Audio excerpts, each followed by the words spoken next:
Bienvenidos a El Guayacán, un espacio para discutir de nuestras ciudades y raíces, desde la perspectiva de personas como tú y como yo. Recordar, valorar e inspirar, para seguir creando historias. Hola con todos, mi nombre es Isaac Giorge, esto es El Guayacán. El de hoy nos acompaña el doctor Washington Alemán Espinosa, reconocido infectólogo de la ciudad de Guayaquil, es médico por la Universidad Estatal de Guayaquil, su especialidad la obtuvo en la Universidad de Buenos Aires y además posee un masterado sobre actualización en la infección por VIH en la Universidad de Rey Juan Carlos. La trayectoria del doctor Alemán, además del ejercicio asistencial en la profesión, se ha caracterizado por su vínculo con la comunidad científica, publicando diversos estudios académicos y ocupando cargos importantes en asociaciones médicas, entre las cuales consta su experiencia como presidente de la Sociedad Ecuatoriana de Infectología, vicepresidente nacional de la Sociedad Ecuatoriana del SIDA, asesor de VIH-SIDA para la Organización Panamericana de Salud. También ha sido miembro de la Sociedad Ecuatoriana de Terapia Intensiva, Tisioneumonología, Dermatología y Pediatría. Washington Alemán continúa con su actividad asistencial desde hace más de 30 años, en las que ha sido médico internista e infectólogo en hospitales de la ciudad de Guayaquil y de Argentina. Luego de la declaración de emergencia sanitaria del COVID-19, se creó la Unidad de Prevención de Enfermedades Infecciosas de la Municipalidad de Guayaquil, cuya dirección fue confiada al director Alemán. Bienvenido, doctor. Es un placer contar con usted. Hola, ¿cómo estás? Mucho gusto y gracias por la invitación para poder conversar contigo. Qué gusto. Y bueno, estamos en una etapa de lluvias, una etapa de cambio climático. Me imagino que es un momento donde más infectólogos se necesitan en la ciudad. Mira, países tropicales como los nuestros es muy característico que hayan enfermedades tropicales. De ahí viene su nombre. Las estaciones lluviosas es una característica que en este tipo de regiones como la nuestra estén muy relacionadas a enfermedades, ¿no? Como es el acúmulo de agua, como es justamente la contaminación que la basura, que las aguas estancadas produzcan en los alimentos, que produzcan en el agua que la gente toma, y enfermedades sobre todo por mosquitos, que son las denominadas por vectores. Generalmente todos los años vamos a tenerlo.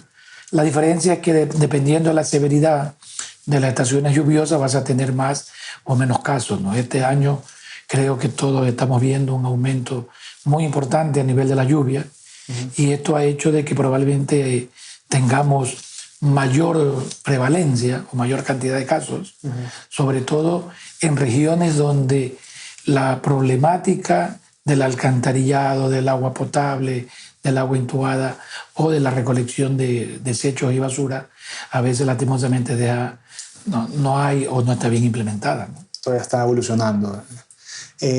Más adelante vamos a hablar de eso, de qué costumbres en Guayaquil hay que cambiar, cómo educarnos, pero para que los que nos escuchen puedan tomar las medidas adecuadas.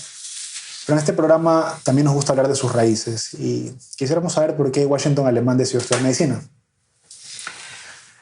Bueno, yo creo que es una historia larga, pero creo que todos venimos con sueños, ¿no? Venimos con sueños de cuando uno es joven, tratar de irlos cumpliendo. Actualmente tengo 59 años de edad y en las aulas secundarias del Vicente Rocafuerte probablemente el aumento de enfermedades infecciosas hacía que la inquietud por este tipo de enfermedades eran llamativas, ¿no?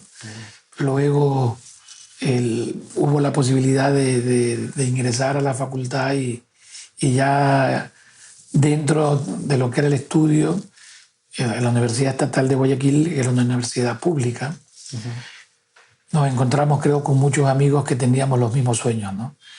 Y eso nos fue poco a poco, creo yo, ayudando. Venimos de hogares humildes, de padres trabajadores, en donde, si bien es cierto, no han existido carencias, pero tampoco ha sobrado la parte económica. Por lo tanto, era un esfuerzo que hacían los padres de uno, y estudiar una carrera que era muy larga, probablemente también muchos padres no apoyan, ¿no? Pero por suerte, en el caso mío, tuve el apoyo de mis padres de una manera restricta.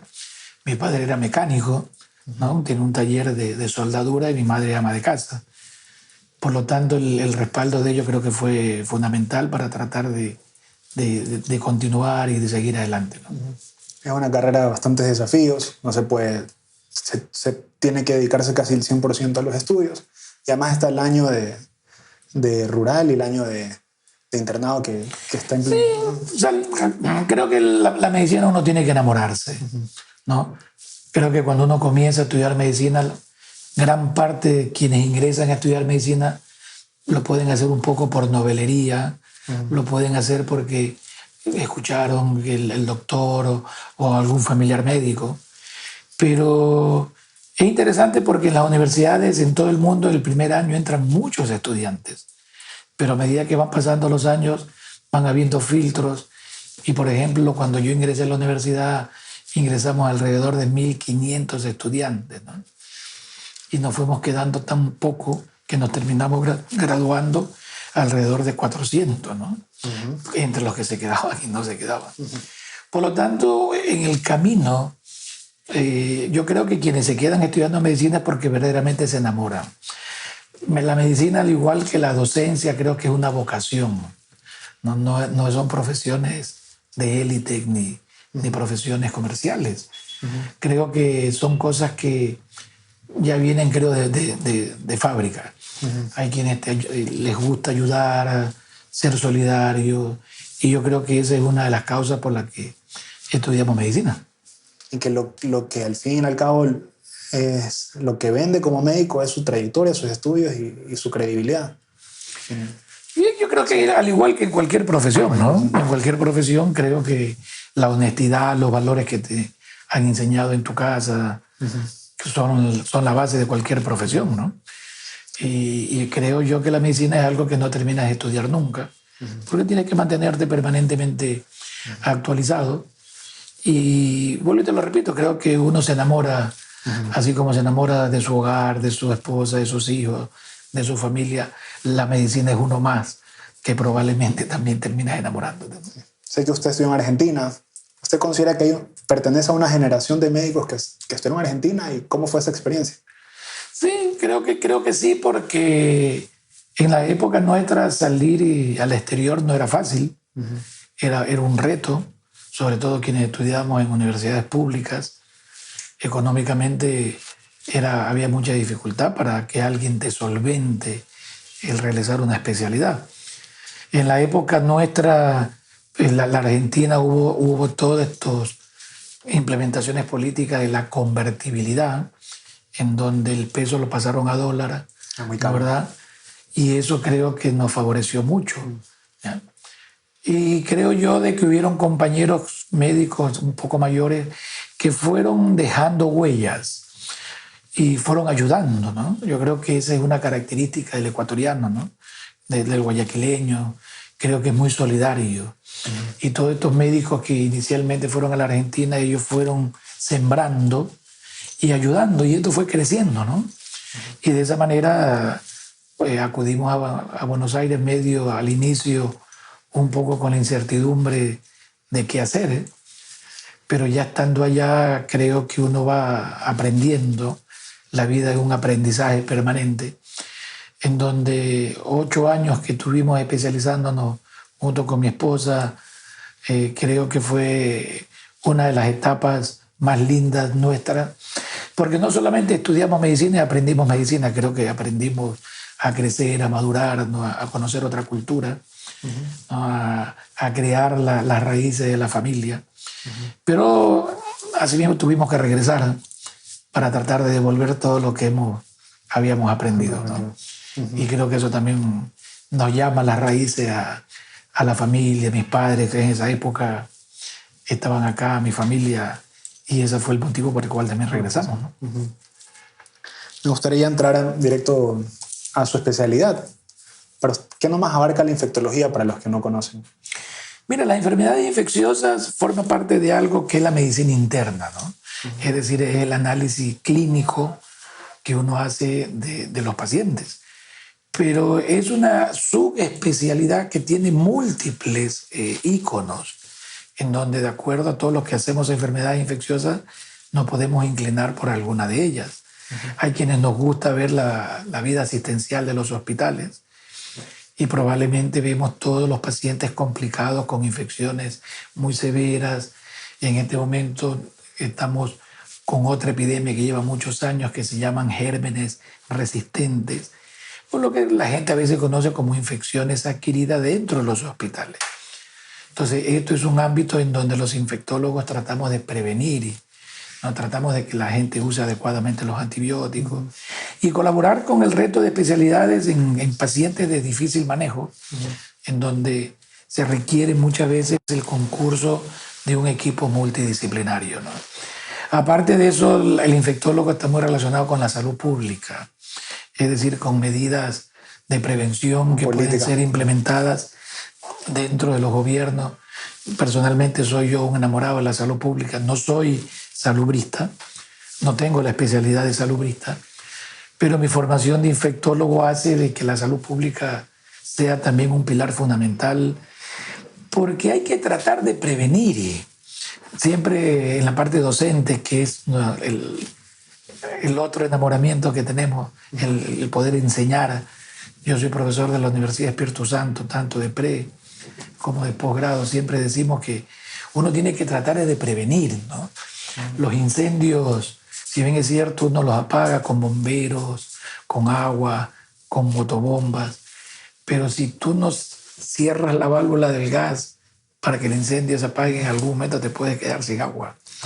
Por lo tanto, las medidas tienen que ir a la prevención, ¿no? Hacia lo que se llama promoción.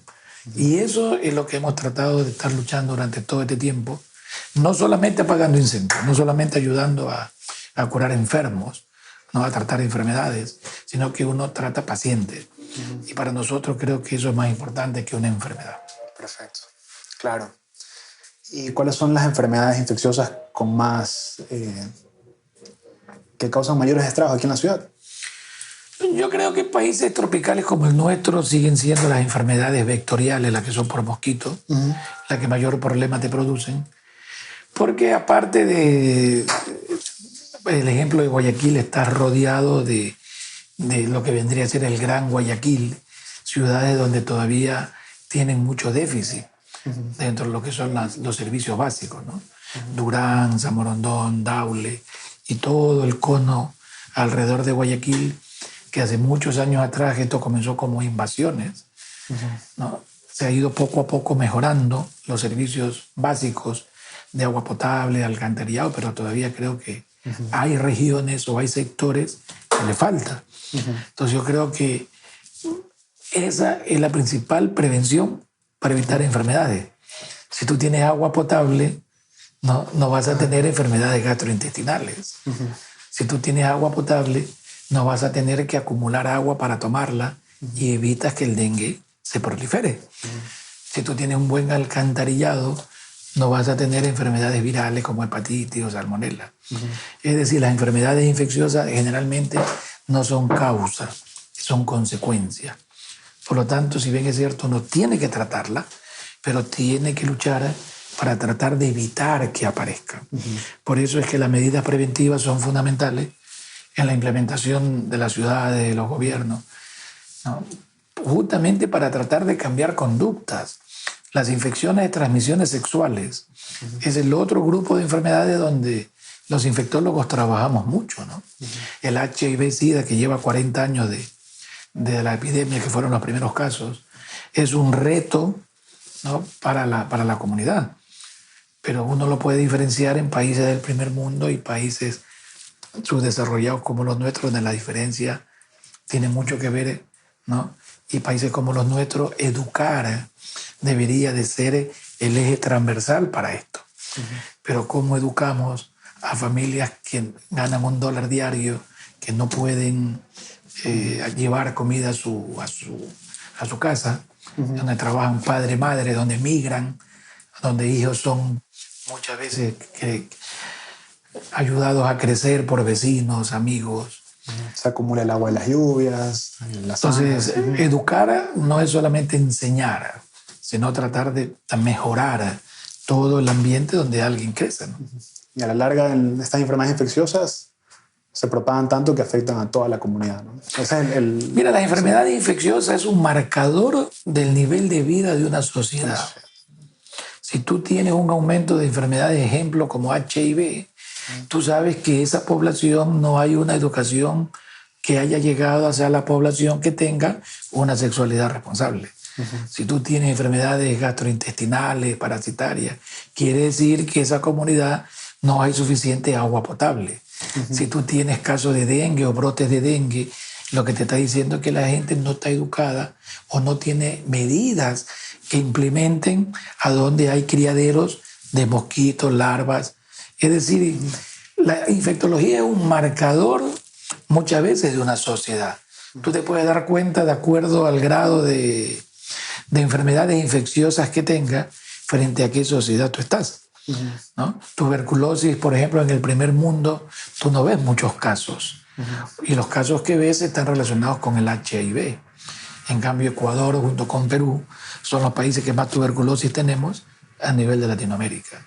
Es decir, son variables que uno la puede utilizar en algo que se llama farmacoeconomía y tratar de establecer qué sociedad es la que tú tienes. Ok. Con respecto al HIV-Sida, usted se ha especializado en esto hace algunos años.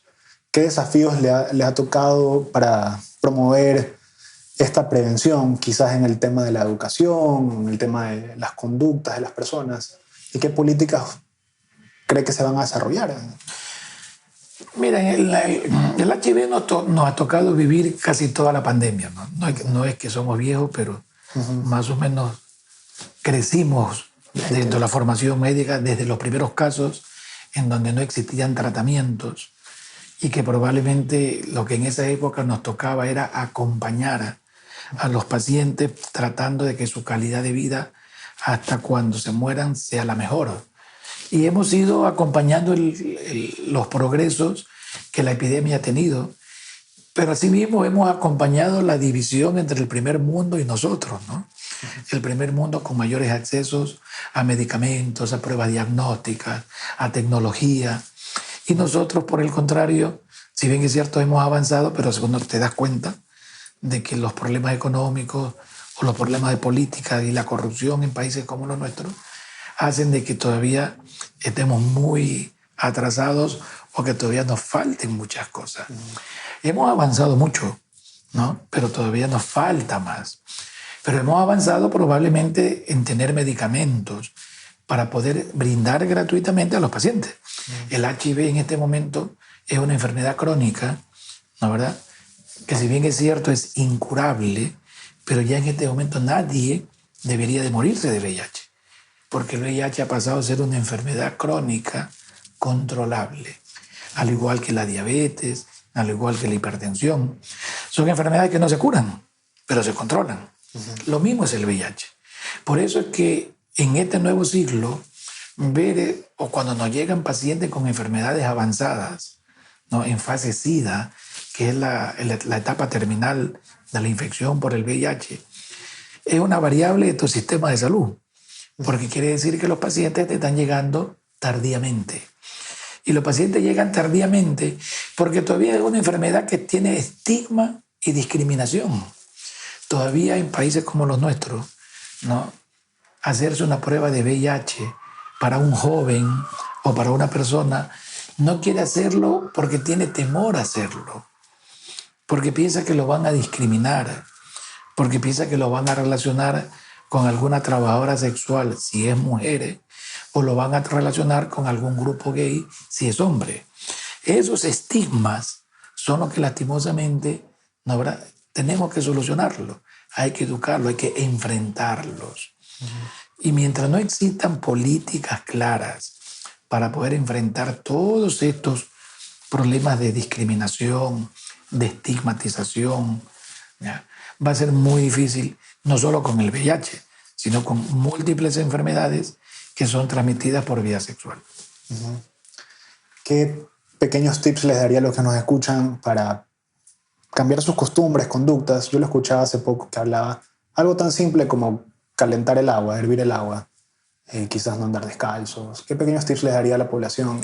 Mira, todo eso forma parte de prevención, ¿no? Sí. O sea, la palabra prevención, y hace muchos años atrás, uno escuchaba o veía dentro de los pensum académicos que había materia de ciencias naturales o educación para la salud, en donde simple procedimiento de lavarte las manos, ¿no? Simple procedimiento de lavar los alimentos, de hervir el agua, ¿no? Eran procedimientos que pueden tener un alto impacto. En la pandemia del COVID tuvo que pasar para que la gente se vuelva nuevamente a lavarse las manos, ¿ya? Entonces, todo lo que sean cambios en la conducta del ser humano son difíciles, ¿ya? El tener una sexualidad responsable, que probablemente tiene que ver con comportamiento, no es fácil. Y esto no tiene que ver con estrato social ni cultural. Porque todos sabemos, ¿no?, hace muchos años atrás, que si yo tengo actividad sexual no controlada o con varias personas, yo podría usar un preservativo. Pero sin embargo, solo un 30 o 40% de jóvenes lo usan. Entonces la pregunta es ¿por qué? ¿No, verdad? Este 50 o 60% que sabe el riesgo que yo corro al tener una actividad sexual. Sin embargo, lo tengo. ¿Ya? Quiere decir que algo nos está pasando. Entonces, esos cambios de comportamiento es lo que hay que tratar de sentarse con psicólogos, antropólogos, sociólogos, para tratar de ver en dónde el mensaje no llega. O sea, ¿por qué razón si yo veo un hueco en el camino que yo estoy caminando? Y si yo sé que en ese hueco me voy a caer, ¿no? ¿Por qué razón la persona no lo esquiva y prefiere caerse en el hueco y luego levantarse? Esas son las preguntas que tenemos que seguir tratando de buscar solución. ¿Por qué alguien prefiere arriesgarse a caerse en un hueco sabiendo que al final se pega en la cabeza y se muere, o se puede fracturar un hueso y luego hacer el esfuerzo de salir del hueco? Este es un ejemplo que siempre lo ponemos a los alumnos o cuando damos capacitaciones, ¿no? Pero yo creo que no podemos dejar de seguir haciendo cosas. O sea, no podemos perder el optimismo. Creemos que la educación, como Hernández te lo decía, es la base para todo, ¿no? No solo para la parte de prevención de enfermedades infecciosas. Creo que la educación debería ser un eje transversal, ¿no?, para todas las profesiones, ¿no? Porque hay que educar a los padres. Ningún padre nace sabiendo qué hay que hacer cuando tengo hijos. Entonces, en países o en sitios donde hay escuelas de padres, probablemente te enseñan a ser padre, ¿ya? Entonces, hay que hacer escuelas de líderes, hay que hacer escuelas para adolescentes. O sea, hay que educar, no hay que cansarse de educar. O sea, y eso forma parte también de una variable de una población, ¿no? Muy interesante cómo en temas infecciosos es muy multidisciplinario. Se pueden juntar psicólogos, antropólogos y hasta el político que finalmente ejecuta ya los programas y políticas públicas. Bueno, y trasladando ahora la educación ya directamente a su rama médica, en una rama como la infectología que sus patógenos evolucionan tan rápido, ¿cómo hace usted para estar preparado y al día? ¿Estas asociaciones a las que usted pertenece ayudan de alguna manera? Por supuesto, ¿no? Creo que los cambios generacionales nos ha llevado a que todos, de alguna u otra manera, tenemos que mantenernos actualizados.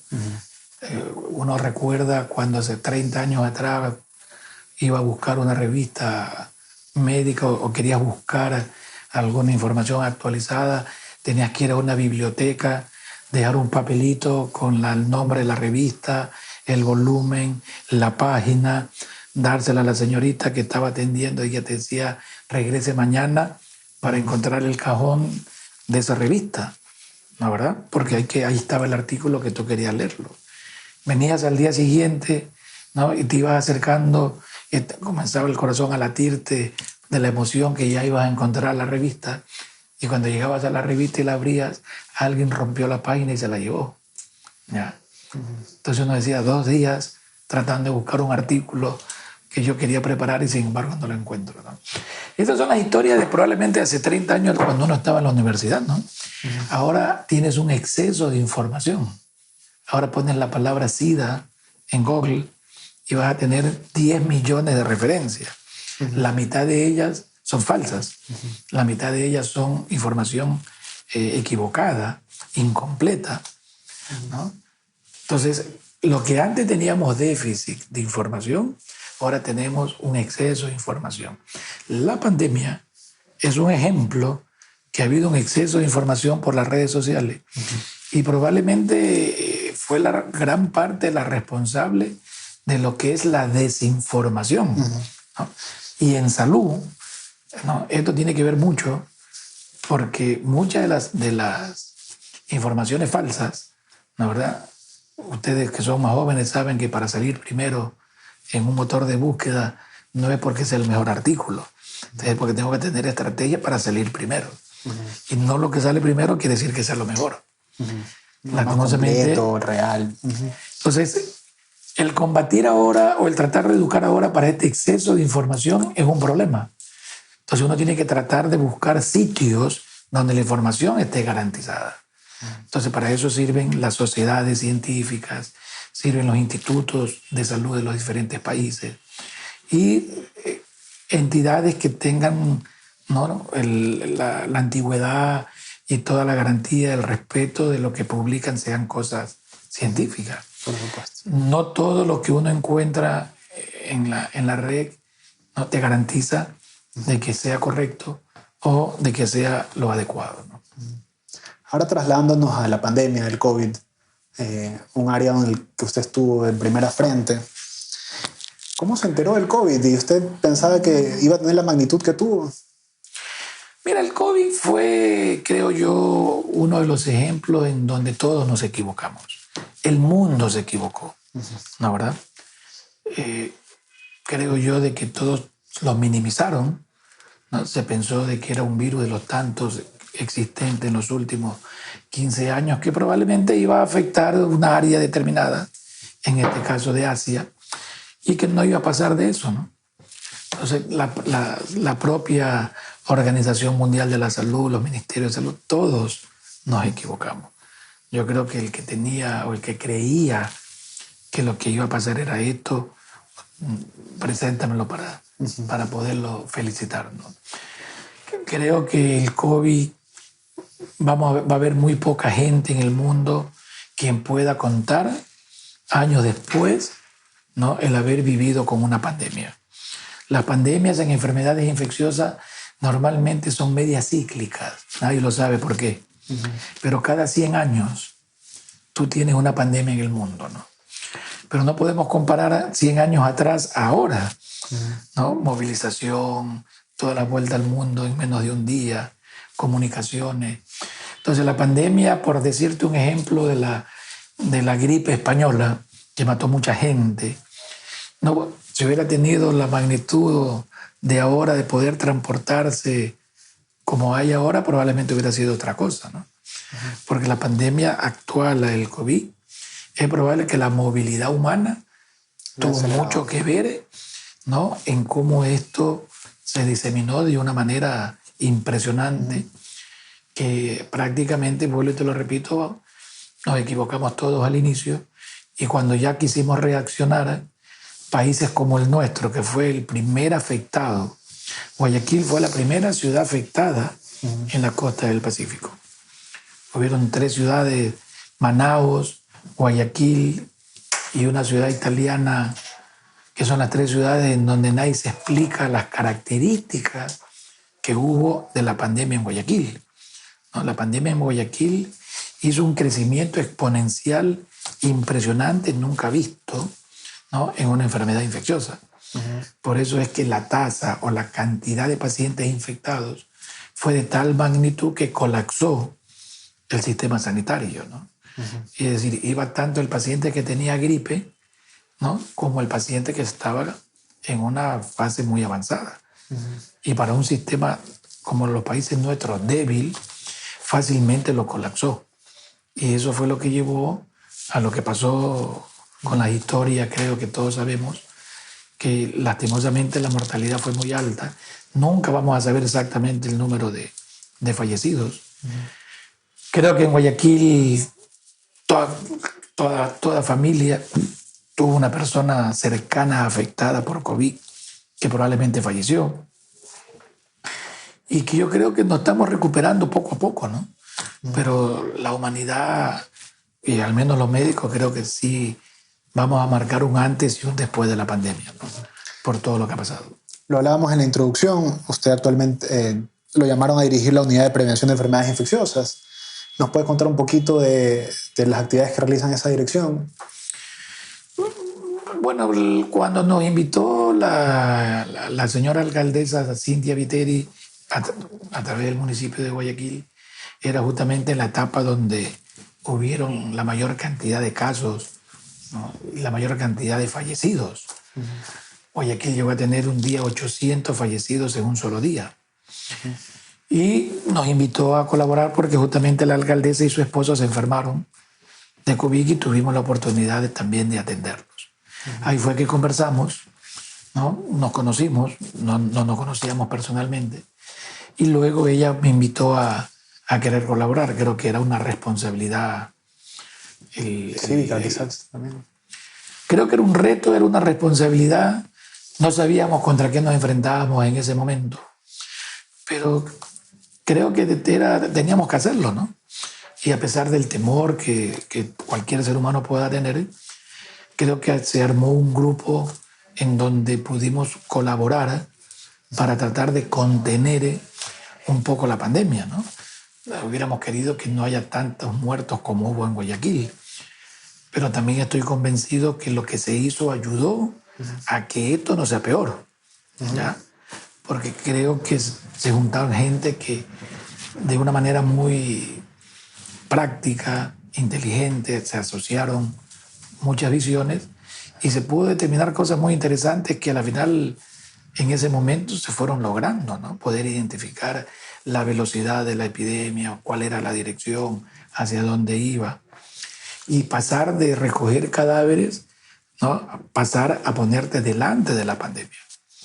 Yo creo que esa fue probablemente lo más importante y lo que más no creo que podamos decir nos enorgullece, porque creo que en ese momento lo que pasó nadie puede sentirse satisfecho, pero creo que ese fue el aporte que se pudo brindar, ¿no? Hablábamos esto de estar preparados para apagar incendios. Guayaquil lo ha vivido en su historia, por eso tenemos un benemérito cuerpo de bomberos, porque tuvimos que sobrevivir a incendios. ¿Cómo usted ve el sistema médico en la ciudad comparado con abril del 2020, cuando le tocó asumir esta dirección, a la actualidad? Mira, los sistemas de salud en países como los nuestros, lastimosamente son muy débiles, ¿no? Países como los nuestros, que vienen siendo muy golpeados por la corrupción, vienen siendo muy golpeados por toda esta ola de los últimos 15, 20 años para acá, que no hay un sistema de salud sólido, ¿no? Todavía el Ecuador se da el lujo de tener un sistema de salud fraccionado, donde por un lado está el Ministerio de Salud, por otro lado está la Seguridad Social, por otro lado están las Fuerzas Armadas, por otro lado está la parte privada, ¿no? Los recursos se dividen. Entonces quiere decir que no existe la voluntad política de crear un sistema de salud único que probablemente te garantice, ¿no?, medidas preventivas y asistenciales, lo que la población requiera, ¿no? Cuesta decirlo, pero si uno ve el sistema de salud, parecería ser como que no hay ningún cambio antes y después de la pandemia, ¿no? O sea, seguimos más o menos parecidos. Quizás en la experiencia de los galenos, más que nada. No, o sea, hablando de lo que es la parte pública, dentro de lo que son las políticas públicas. Es decir, no es que has asignado más presupuesto para hacer investigación, para crear un sistema de vigilancia, alerta ante una nueva amenaza como esta, ¿no? Creo que si esto en cualquier parte, en muchos países, te han implementado programas de vigilancia para estar atentos. Y eso es lo que creo que necesitamos, o fortalecer nuestro sistema sanitario. Es decir, que hayan cambios del sistema de salud, ¿no? Los cambios que hemos visto positivos es que los gobiernos seccionales, como son los municipios, ¿no?, están participando más dentro de lo que son, a pesar de no ser su competencia, están participando en lo que es salud y educación, ¿no?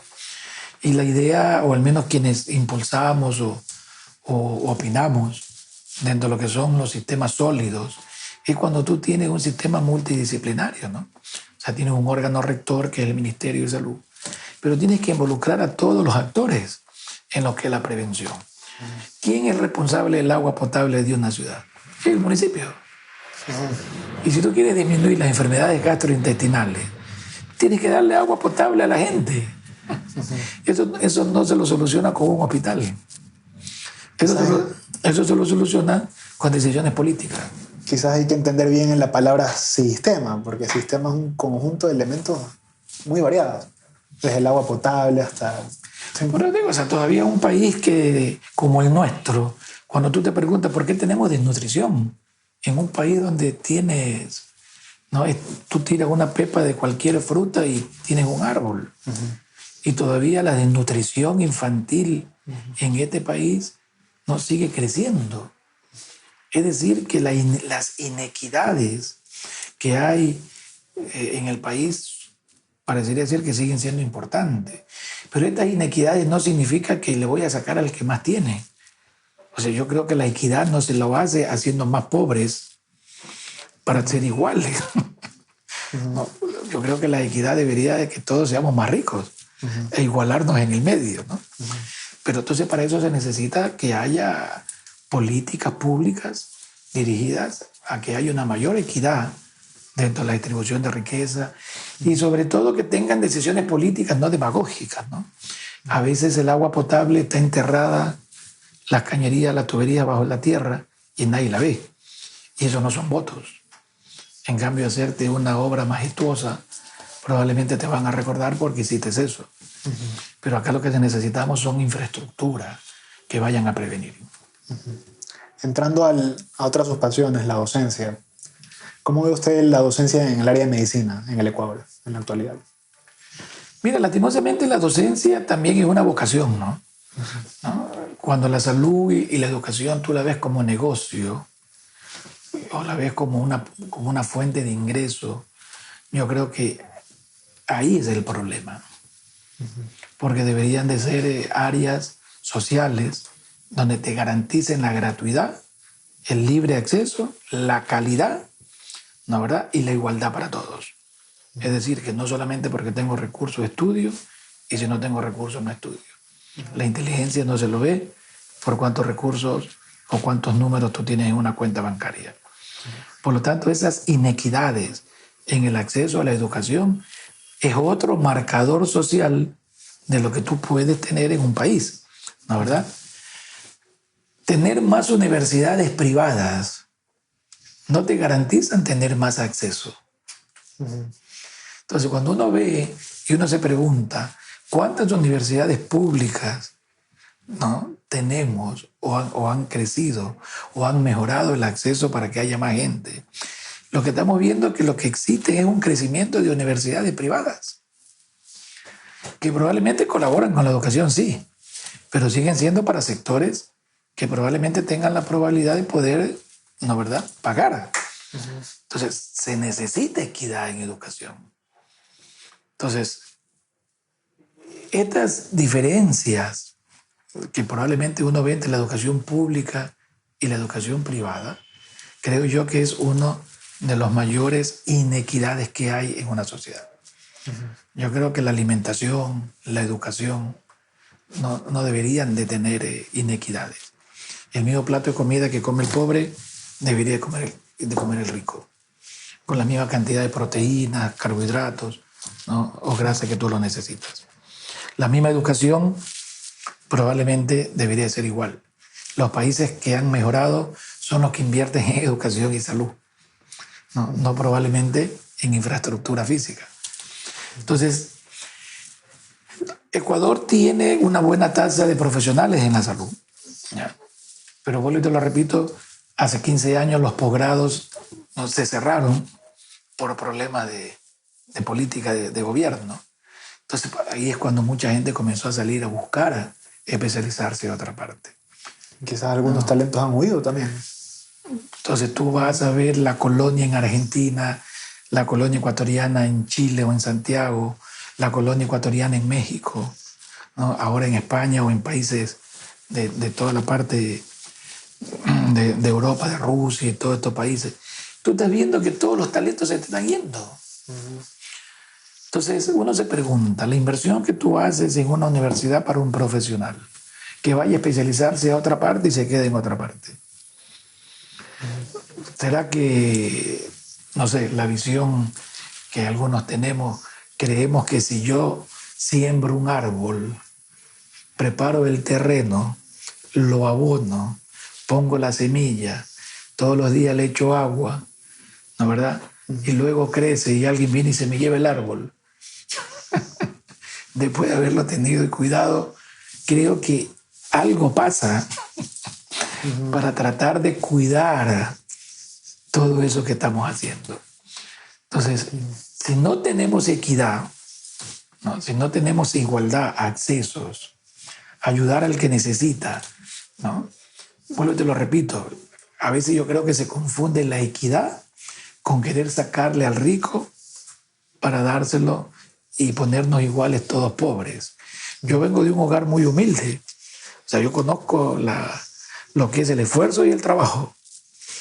No soy crecido en hogares que probablemente tuve todas las facilidades. Por lo tanto, sí reconozco y sé lo que es el esfuerzo.